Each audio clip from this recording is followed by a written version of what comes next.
In problem 38 on your college algebra final exam review, you're given two functions, f of x and g of x, in the problem. And then you're asked to find the composite of those in the order g of f of negative 2. What I always like to do first is rewrite this in function notation as g of f of negative 2. If you write composite function notation that way, it's a little easier to understand what they're asking you to find. What we need to do first is find that value, f of negative 2, which is simply function notation for sticking negative 2 in for x everywhere you see x and f of x. So over here in the margin, we're going to find f of negative 2 by evaluating the given function f of x.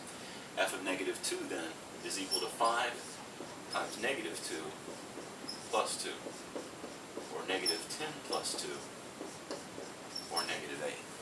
Now that we know what f of negative 2 is, we can substitute it back in to our composite function evaluation.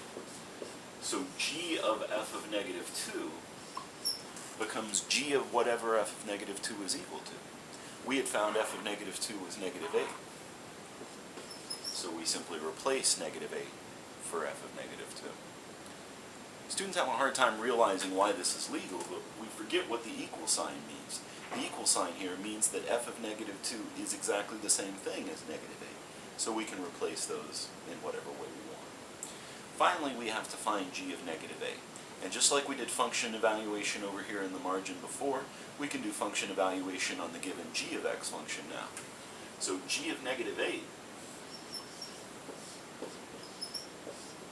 is negative 8 thrown into g of x as given. Negative 8 squared minus 3, or 64 minus 3, or 61.